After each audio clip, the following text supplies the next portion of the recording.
inaasahan, ang kabalikat ng bayan. Handog sa miyembro, serbisyong magkabago. Express. Mabuting araw po sa ating lahat at welcome po sa ating webinar session. Our first topic ay yung ating My SSS Card. Ayan. Okay, ito po yung bago nating SSS ID. So, pag-usapan po natin ang mga bagay patungkol dito. Ito po magiging outline ng ating presentation. Pag-uusapan natin ano ba ang My SSS Card, ano ang mga eligibility requirements, paano mag-apply, at ang mga karaniwang itinatanong patungkol po dito o frequently asked questions. Okay, simulan na po natin. So what is My SSS Card? The My SSS Card is the new official functional ID issued by SSS. Equipped with an EMB chip, it replaces the old UMID card and it is integrated with the Philippine Identification System or PhilSys, E-Verify and Biometric Authentication. It also operates as a fully functional debit card linked to a savings account. So ito na po yung bagong SSS ID po natin at gaya po na naka-present sa ating screen, naka-integrate po ito sa ating PhilSys o sa ating national ID. So, yung mga data nyo po sa national ID, naka-integrate with the SSS record together with our participating financial institution or banks. Okay, fully functional at makikita nyo po dyan, meron siyang EMB chip. Okay, so tingnan po muna natin ang naging evolution ng SSID. Sino po sa inyo ang may ganitong ID? Ayan, SSS Digitized ID issued 1998. This is our first ID featuring a magnetic stripe, your photo, and your SS number. And then comes 2010, inilabas naman ng SSS yung UMID card. Introduced under Executive Order 420 and Executive Order 700, this served as a multi-purpose ID but did not have banking features. And nung 2022, nagkaroon po ito ng EMB chip. Yan, UMID Pay Card. UMID ID with ATM functionality, it is EMB compliant and a default disbursement account for receiving loans, pension, benefits, and other proceeds from SSS through a partner bank. Ngayon po, kung meron kayo ng alinman sa mga sumusunod na ID na ito, valid pa rin po yan. At hindi naman po kayo required na palitan ang inyong UMID or SSID na kasalukuyan dun sa bago nating My SSS card. So kung meron kayo nito, tabi nyo lang po, valid po yan. Okay po, pwede nyo pa rin po yung gamitin as valid identification document at sa lahat ng transaksyon nyo sa SSS. Okay, ito namang ating My SSS card is the new ID, serving as a default account for all benefits, loan, and other proceeds. Kung mag-a-apply po kayo nitong bago nating SSS ID, My SSS card, ito na po ang magiging disbursement account natin sa ating mga loans at benefit proceeds. Ngayon, kung meron po kayong registered na disbursement account sa DAEM, sa inyong online account, magiging priority na pong gagamitin ay ito pong My SSS card. Okay? So, eligibility requirements. Sino ba ang pwede mag-apply nito? Yan. Lahat po. Members, prior registrants, pensioners, pati pong ating mga individual claimants and representative payees may apply for the My SSS card. Provided, una, dapat ang SS number nyo po ay nakatag as permanent. Hindi po nakatag as temporary. Ibig sabihin po, may naipasa na kayong document patungkol sa inyong SS number. Okay, katulad po ng birth certificate po ninyo. Lalo na po yung mga kumukuha ng SS number online. So, dapat nakatag muna po siya as permanent. Pero tatandaan nyo po, iisang SS number lang po ang ibinibigay ni SSS lifetime na yon. Tagging lamang po yung temporary sa mga hindi pa nakapagpasa ng required identification documents katulad ng birth certificate nung kumuha ng SS number. Okay. Pangalawa, dapat may registered po kayong My SSS account sa SSS website. Okay, dapat may online account po kayo dahil doon po natin ipapadala ang application. Pangatlo, updated dapat ang inyong mailing at home address. Ganon din po ang inyong mobile number at email address sa SSS records. Dahil maitatag na po yan sa inyong record, pati na po yung ipapasa natin sa inyong napiling participating bank. At pang-apat, dapat po kayo ay registered sa ating PSA or sa ating national ID. Sino daw ba dito ang merong national ID? O kahit wala pang national ID, basta registered po kayo sa PhilSys, ay maaari kayo mag-apply nitong ating My SSS card. Okay? So, tandaan nyo lang po, bago mag-apply, dapat siguraduhin po natin, i-double check po ninyo kung ang inyong pangalan at date of birth ay parehong nagmamatch sa National ID Records at sa SSS. Kapag hindi nagmatch ang alinman sa dalawa, dapat po itama natin. Halimbawa, bigyan ko po kayo ng halimbawa. Ang pangalan nyo sa SSS ay sabihin natin ay married name. Yan, married name. Kung ikaw babae, single to married, di ba po? Ang pangalan mo sa SSS ay married name na. Pero sa iyong national ID ay hindi pa.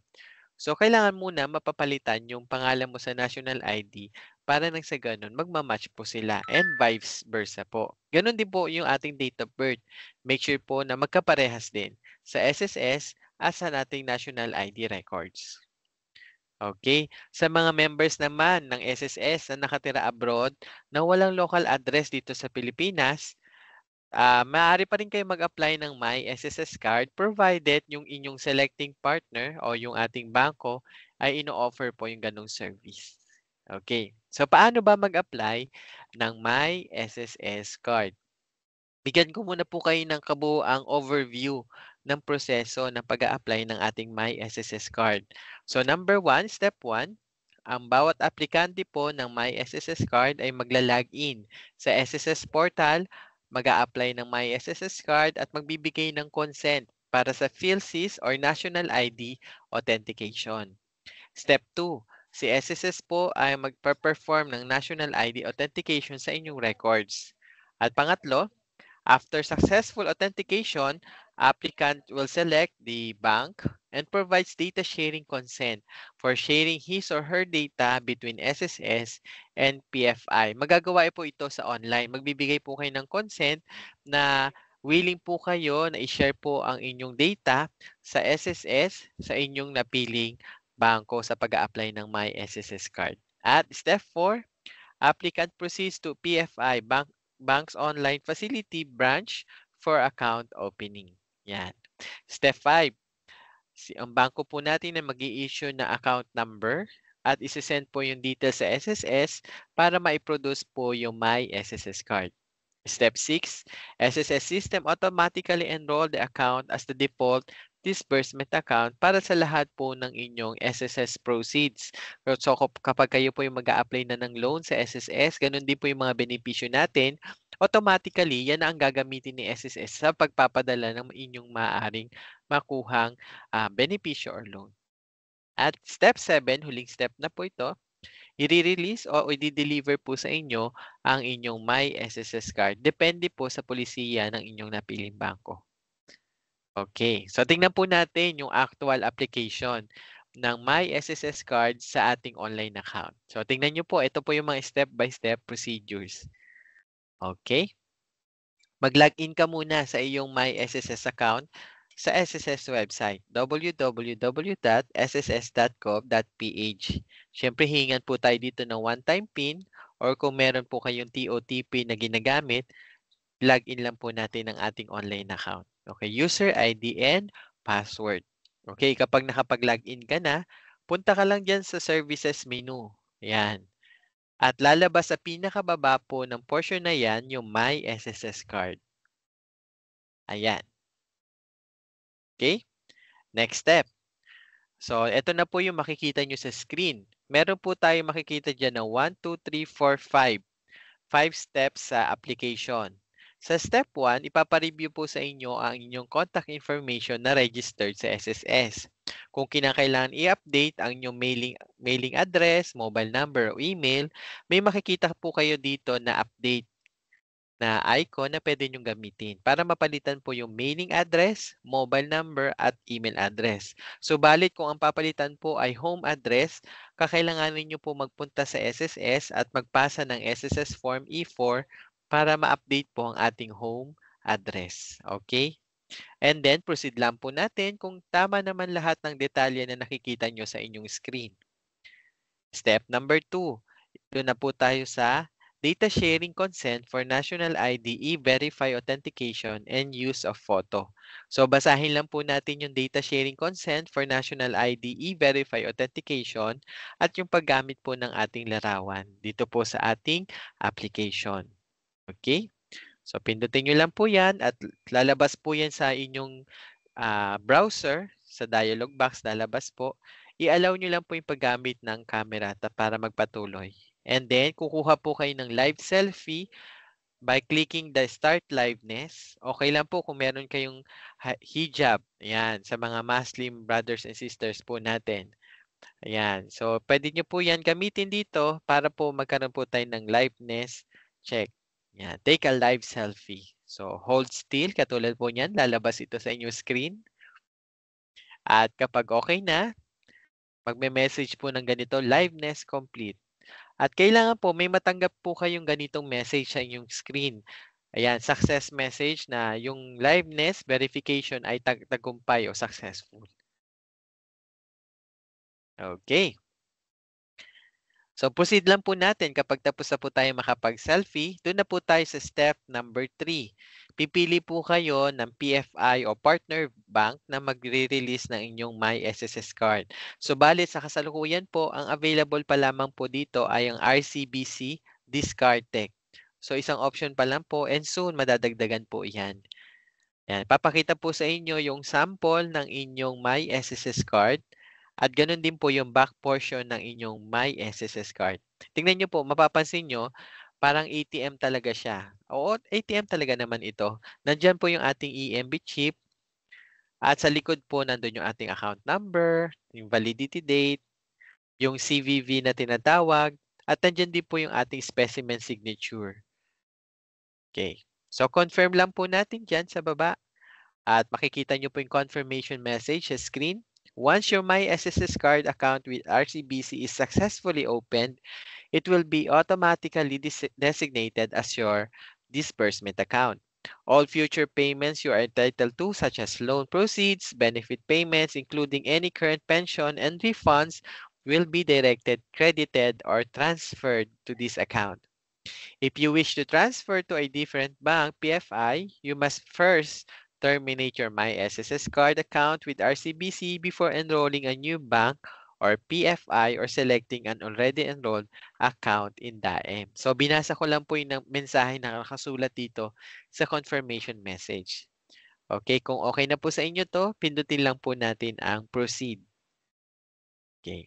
At step number 4, magpapakita po ulit si SSS ng data sharing consent and undertaking. So, maaari nyo po itong basahin.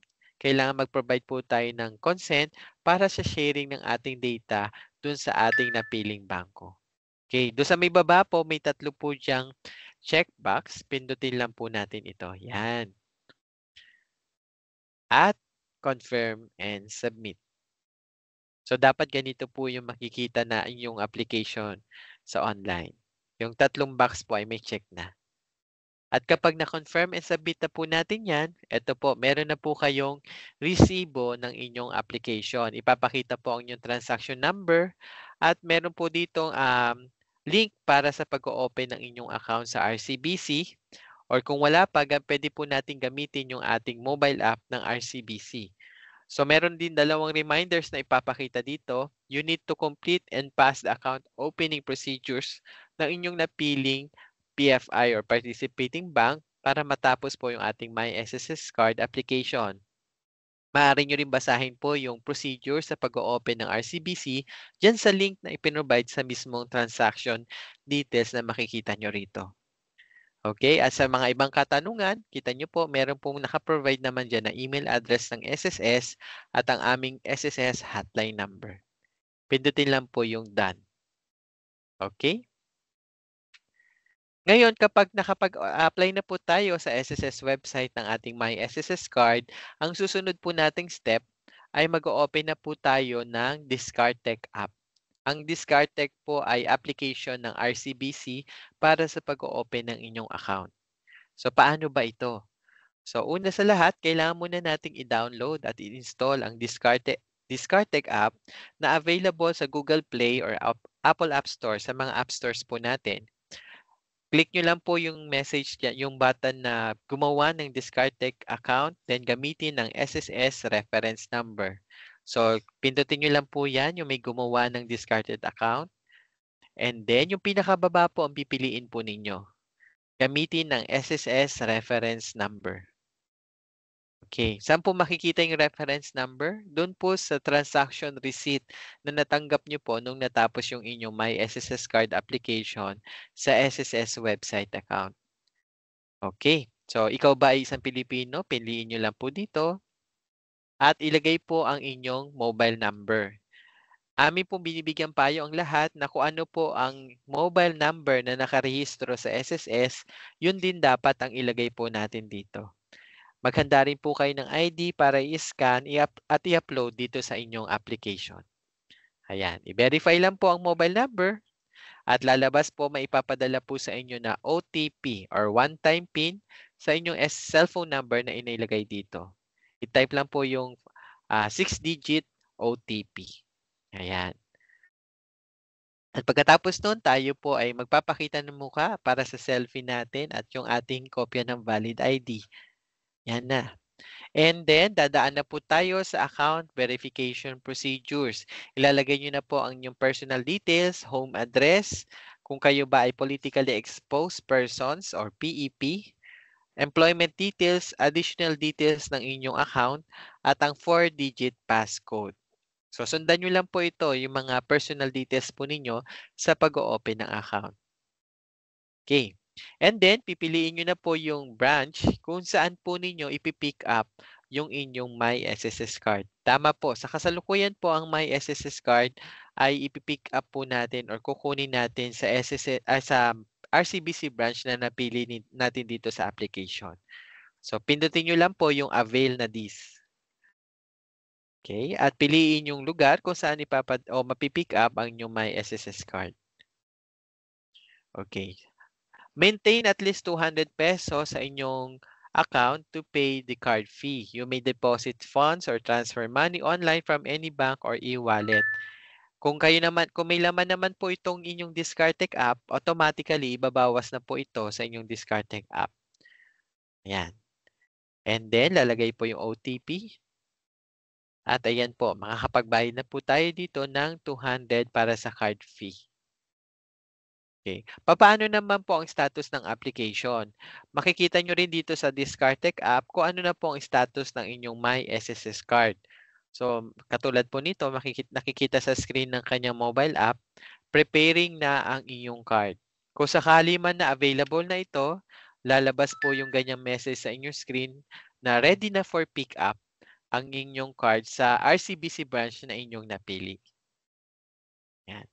Pagkatapos, pag nakuha na po ninyo ang inyong My SSS card na pick up na po sa RCBC branch, ano pong susunod na gagawin?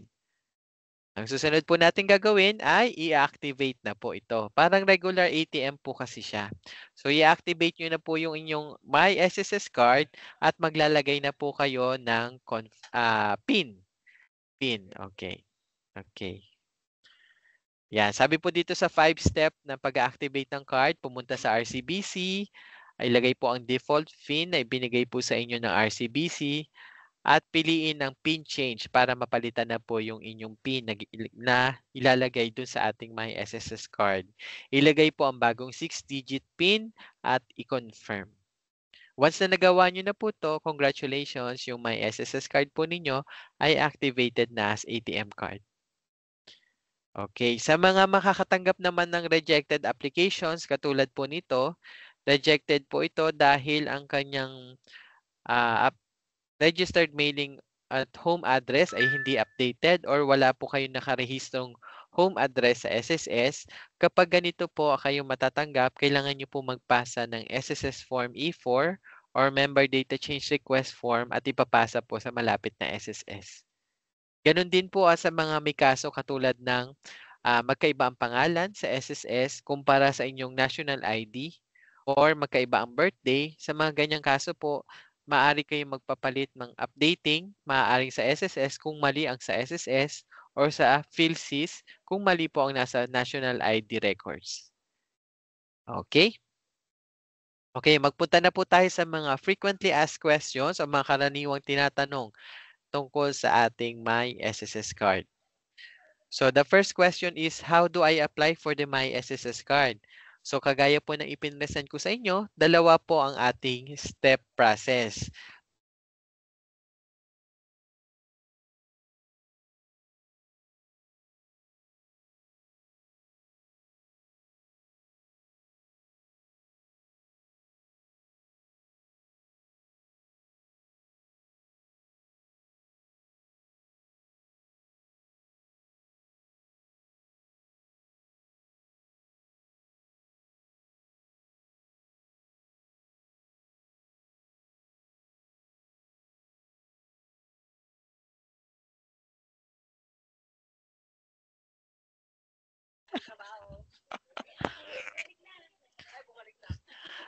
Okay, ayan. Pasensya na po. Medyo nagkaroon po tayo ng problema sa internet connection. Pero sa ngayon, okay na po. Narinig niyo po ba ako? Yes. Yes po. Okay. Bumalik na. Salamat po. Yan ang kalaban natin kapag online. Pero ganun pa man, salamat po at bumalik na ang ating connection. Okay, tuloy po tayo. Ayan, tuloy tayo. I hope nakikita niyo po ang presentation at naririnig po ako muli. Kung hindi man, maaari po kayong mag-rejoin nang sa ganun ay ma-refresh po ang inyong account. Next question po tayo. Okay. May bayad po ba ang pag-apply ng My SSS card? So gaya ng ipinakita ko po sa inyo kanina, yes, may bayad po ito. Depende po sa existing policies ng ito naman ay nakadisclose sa terms and conditions ng ating participating bank. Sa ngayon po sa RCBC, magkano po ang sinacharge po nila? Nakita nyo po kanina? Sige nga po, magkano po yun? Yan, tama po kayo, 200 pesos. Okay. Do I need to go to an SSS branch for biometrics? Kailangan ko pa ba magpunta sa SSS para sa biometrics? Hindi na po dahil yung picture nyo po, yung photo ninyo sa national ID, yan din po ang gagamitin natin sa My SSS card. So alalahanin nyo na po yung inyong picture o yung itsura po ninyo sa My SSS sa inyong national ID kasi yan din po ang gagamitin natin para sa inyong My SSS card. Okay? Next, what if I don't know my PhilSys number or national ID number? Paano kung di ko naman alam po yung PhilSys number ko, yung national ID number ko? Wala pong problema as long as you are registered and have a PSN or Philippine PhilSys number, you can still apply for the My SSS card. You are not required, hindi naman po required sa application yung PSN or PhilSys number during the application process. Okay. So, okay lang kahit nakalimutan nyo po. Hindi naman natin kakailanganin yan sa ating application. Meron naman po tayong authentication with the Philippine PhilSys na po natin sa national ID. Okay, next. How do I update my information on my national ID card? So, halimbawa, gusto ko po mag-update ng records ko doon. Pangalan ko, address ko sa national ID. Okay. Pag ganyan po, you can change or update your name, address, or other details by visiting the PhilSys Fixed Registration Centers listed dito po sa website na ito. So, isave nyo na po yung website na yan para po meron kayong reference after the webinar. Yan po yung mga listahan ng mga PhilSys Fixed Registration Centers sa mga pag-update po ng inyong data sa national ID. However, you cannot currently update your photo. Sa ngayon po, hindi po pwedeng palitan yung photo ninyo sa national ID. Nabanggit ko po kanina, kung ano po yung nasa national ID nyo na picture, yun din pong gagamitin sa My SSS card. Hindi pa po siya pwedeng i-update ngayon sa national ID natin. So, pero sabi po ng PSA ay gagawa po sila ng anunsyo or announcement kapag ito po ay naging available na. Okay? Next, how and when will I get my card? Paano at kailan ko makukuha yung My SSS card ko? So, your chosen bank will produce and release your card. Si bangko po ang magre-release ng inyong My SSS card. Kapag sa Metro Manila po, within 15 working days after your account is successfully opened. Kung sa mga provinces naman or outside Metro Manila, within 20 days po ito after the account is successfully opened. You can also ask your chosen bank if an authorized representative can pick up the card for you. Of course, subject to the existing policies ng inyong banko. Number 8, who should I contact for questions about my application? Kanino pa ako pwede magtanong?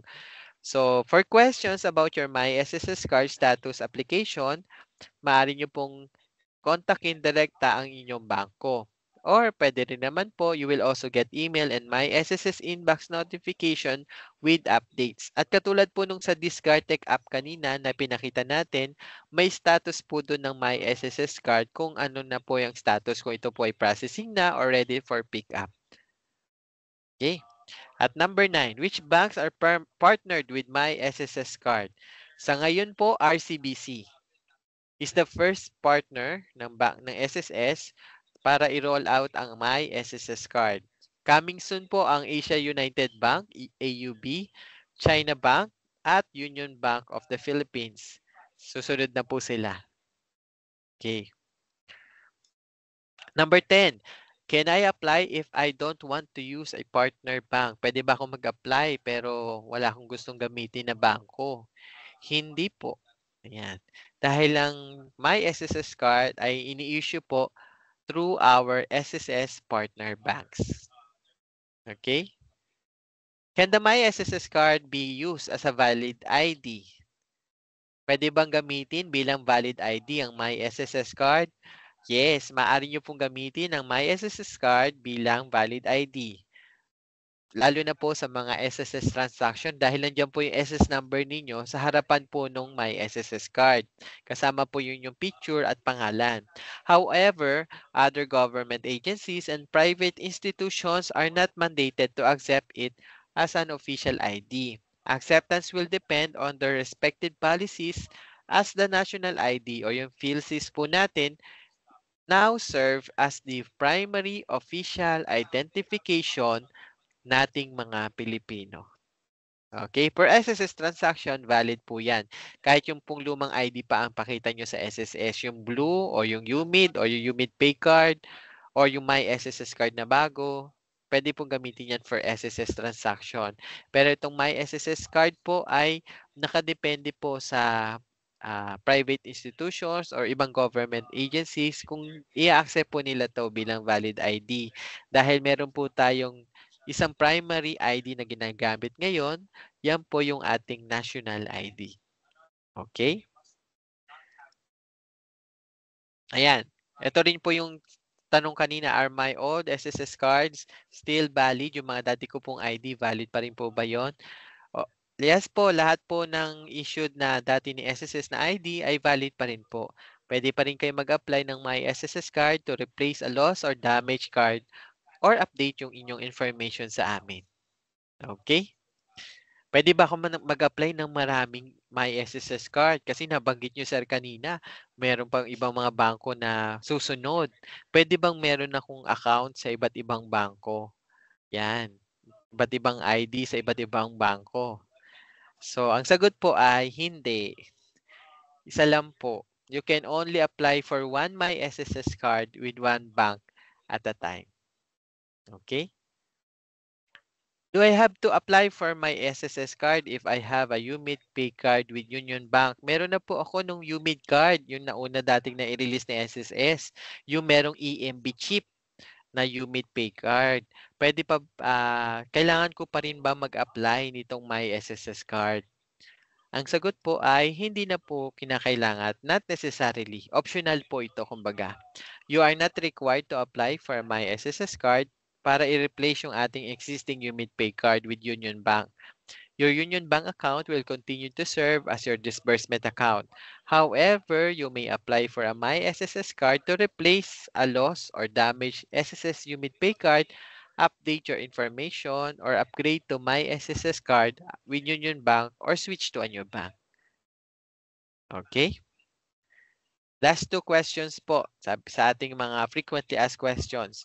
What happens to my old disbursement account in DAEM when I get a My SSS card? Anong mangyayari doon sa nakarehistro ko pong disbursement account sa online ko, yung bangko ko po na nakarehistro sa SSS kapag kumuha po ako ng My SSS card? Ang sagot po, your new My SSS card will automatically be set as your main disbursement account for SSS benefit. So, yan na po ang gagamitin natin.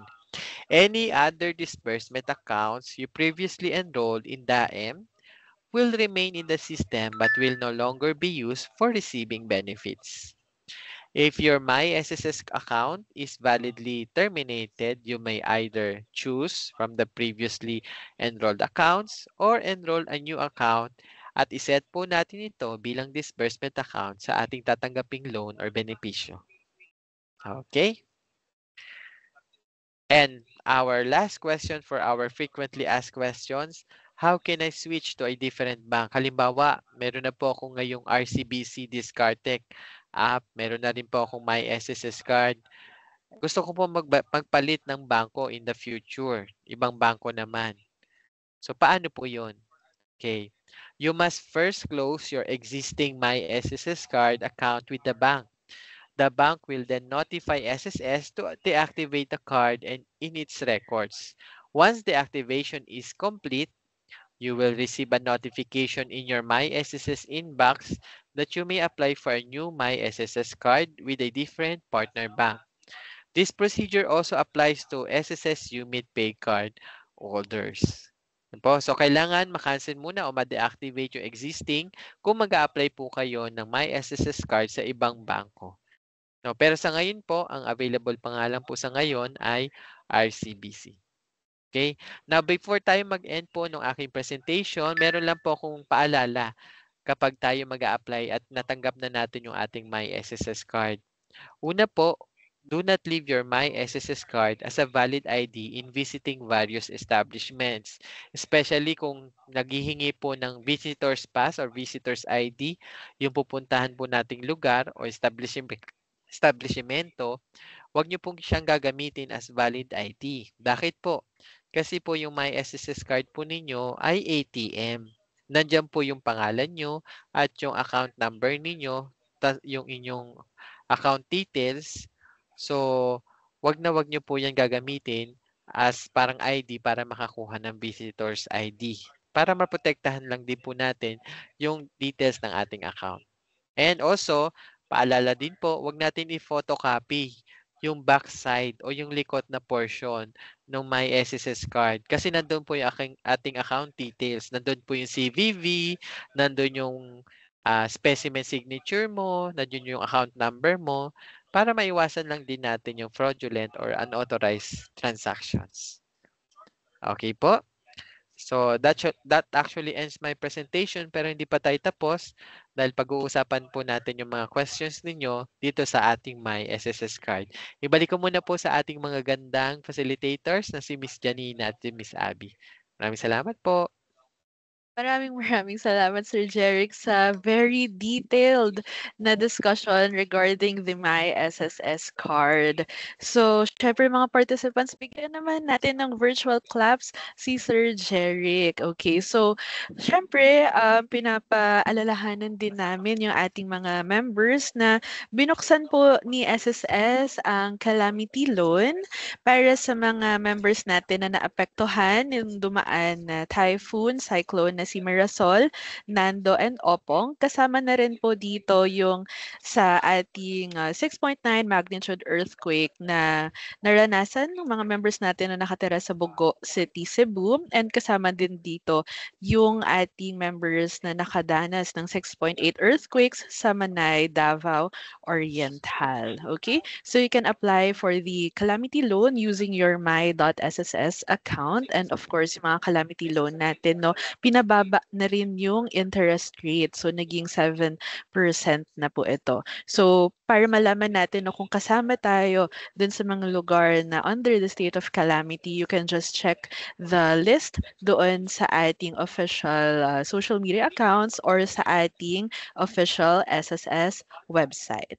Okay, so nagbabalik si Sir Jeric para sagutin yung ating mga katanungan from our participants.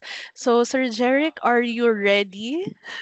Yes po, ready Okay na po. ma'am. So, for the first question, sana nagpapakilala yung ating mga participants, no, para syempre ma-shoutout din natin sila. So, sayang, anonymous agad yung first question natin. So, Sir Jeric, pwede po ba na kumuha ng UMID na walang EMV chip kahit na may bagong My SSS card na po? Wala na po, phase out na po yung ating UMID card at yung UMID card na merong EMB. So, kung mag-a-apply po kayo, yung My SSS card na po ang bibigay sa inyo. Okay, salamat. So at least alam na ng mga participants natin na hindi na po talaga maaari mag-apply dun sa EMV chip na card.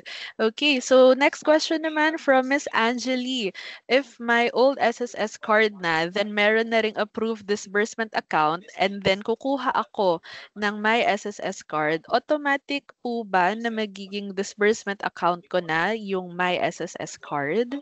Opo, magiging priority disbursement account na po natin yung ating My SSS card. Ngayon, kung sakaling meron kayong enrolled na disbursement account, nandun pa rin yun sa inyong online account, pero ang gagamitin pa rin ni SSS yung ating My SSS card na. Yung ating old SSS ID naman ay hindi naman po yan nag-expire. Pwede nyo pa rin gamitin as a valid ID sa SSS. Okay, at least nalinawan na yung mga participants natin, Sir Jerry, kasi some of them are asking sa ating chat facility, no, kung magagamit pa ba nila yung mga previous na ID cards ng SSS. So, pwede pa rin naman as valid ID. Yes Okay? po. So, next question naman natin from Miss Juliet Estomo. Good morning. Ask ko lang po if nag-roll out ba kayo ng mga customer service na tatawag sa mga member na magpa-register na ng My SSS card. Natawagan po kasi ako, then I was thinking na scammer yon kasi first time din ako natawagan sa taga-SSS. Just want to clarify dahil baka matawagan din po yung ibang member. Okay po. Salamat po sa ganitong concern. Kapag may matanggap po kayong tawag, siguro po ang una nyo pong gawin ay verify with us kung yan po ay legit na tawag or hindi. Pero tandaan nyo po, gaya yung nakita natin sa presentation, hindi po kami nagre-require ng tawag sa ating members. Hindi po kami tumatawag dahil ang application po ay sa ating dalawang process po, no, nakita nyo sa presentation, sa My SSS online account at sa ating participating bank website or mobile app po nila. So wala pong makikita kayong proseso doon na tumatawag kami sa member. Ngayon, kung meron kayong ibang transaction sa SSS or meron kayong pending na inquiry at naibigay nyo po ang contact details ninyo, subalit hindi kayo sigurado kung yan ba ay taga SSS, siguro i-confirm nyo muna po sa amin. Pwede nyo pong tawagan ang aming official hotline, 81455, or pwede rin po kayo mag-email sa amin officially sa ating usaptayo@sss.gov.ph. Pwede rin po tayo makipag-ugnayan sa pinakamalapit na SSS kung malapit lang po tayo sa malapit na SSS sa ating lugar. Okay, maraming salamat, Sir Jeric. I know naman no, that our participants should be very vigilant kasi marami talagang kumakalat na scammers these days. Okay? Yes So po. for the next question naman natin, anonymous na naman, hindi na naman tayo nakapag-shout out. So, ang tanong niya, na-decline po yung application ko sa certain bank. Can I still apply po to other banks na provided? Opo, sa ngayon po RCBC pa lang po available, no? So kung may na-decline po, nakalagay naman ng reason diyan bakit na-decline ang ating application. Maaring may hindi updated sa ating contact details katulad ng home, mailing or contact number, or hindi po nagtugma yung inyong data, halimbawa pangalan, birthday sa SSS at sa PhilSys o sa national ID po natin. Pag ganyan po, Kung merong hindi updated, magpasa lang po kayo sa amin, makipag-ugnayan kayo sa aming opisina at magpasa po ng SSS Form E4. Maaari nyo rin po i-check yung inyong national ID details at itugma ito sa inyong online account para makita nyo po kung tumutugma ang mga detalye. Ganon din naman, para specific po na malaman nyo bakit na-decline, makikita nyo po sa rejection notice na matatanggap nyo sa inyong online account bakit siya na-decline. Ngayon, kung mag-a-apply kayo in the future sa ibang bank, pwede pa rin naman kayong mag-apply, pero tandaan nyo po, bago kayo mag-apply, i-take note nyo po yung dating rejection. Baka maulit lang po sa susunod na bangko. Para maiwasan po natin na paulit-ulit ma-reject, kailangan ma-comply na po natin yung correction na hinihingi. Okay po? Okay po, kasi masakit ma-reject. The joke lang. Wow. Okay, okay na. So, Oo, susunod. Balik na tayo sa webinar. Okay, sige, balik na. So for the next question po from Miss Maricel, mabuting araw po. Question po, if kukuha po ng new SSS card, need po ba namin isurrender ang UMID? Thank you po. Okay po. Yung hindi naman po kailangan i-surrender, pwede nyo pa rin naman po gamitin yan as a valid ID sa SSS. Kasi po yung new SSS card, ang magre-release naman na po niyan ay si partner bank natin. Okay, so thank you, Sir Jeric. Next question from Anonymous. Nako, so sana daming sa anonymous susunod. Oo nga, Sir Jay. So sana sa Oo. susunod natin ng mga topics, magpapakilala na sila. Oo nga, So, nice sabi kayo shout out. Totoo. Okay. So sabi niya ay, hi po, when applying for my SSS card, do I need to use a desktop or personal computer, or can it be done using another device? Thank you. Opo. Pwede naman po sa ating mga cellphone or sa ating mga tablets. Pero for best viewing experience, kagaya nung sa webinar natin, mas mainam po kung sa PC or desktop para mabasa nyo rin po yung mga data sharing consent. Kasi pag sa cellphone, medyo maliit na po yung text niyan. Para mabasa nyo rin po yung data sharing consent at iba po mga confirmation or certification doon. Okay, maraming salamat, Sir Jeric. And we are down to the second to the last question. Sige po. Ay, hindi pala. Ito na pala yung second to the last. Ito na yung last na ipapresent Opo. pala na question. Okay, so anonymous na naman, sayang. Bakit po hindi nag-proceed ang application gamit ang UMID ID? Ang nakalagay ay maling dokumento. Next po, bakit po hindi nag-proceed ang pag-capture ng live photo? Opo. Siguro ang tinutukoy dito ni Anonymous ay yung sa Discardtech app. Siguro mag-retake lang tayo ng photo at piliin po yung tamang ID sa application. Pwede naman po umulit kapag nare-reject po yung ating pagtitake ng ating captured live photo. So, hindi naman mawawala yung application kapag halimbawa ay na-reject yung application. Pwede pa rin naman natin ulitin. I-retake lang po. Okay po. So baka kailangan lang mag-reapply or mag-retake nga po nung mga kailangan na documents. So that is the last question, Sir Jeric. Thank you so much po sa pagsagot Opo, sa salamat mga din po. katanungan ng ating participants. May Ay, gusto Miss ka pa po Janina, bang meron pa lang sabihin? akong Opo. meron lang pala akong final reminder sa ating mga participants sa patungkol sa kanilang My SSS ID Yes, go card. ahead Okay, po, Sir opo. Jeric. So sa mga nagtatanong po kung meron ba itong maintaining balance, sa ngayon po wala, zero po. So for your information, wala po itong maintaining balance. At tanong naman ng iba, may expiration po ba ito?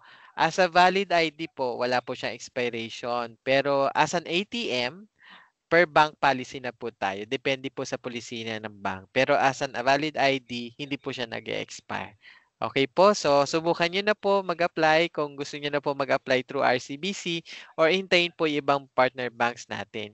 Sa iba nyo mga concern, maaari po nating sagutin dito sa ating chat facility. Hindi pa naman po ko aalis, sasagutin ko pa rin po yung mga tanong nyo dito sa ating chat facility. Salamat po sa pakikinig. Ingat po. Balik ko na po sa facilitator. God bless po. Okay, maraming salamat ulit, Sir Jeric, sa pagsagot sa mga katanungan ng ating mga participants. I know na talagang umulan sa ating Q&A, no? Kasi talagang they are very interested to learn about the My SSS card. Maasahan ang kabalikat ng bayan, handog sa miyembro, serbisyong magkabago.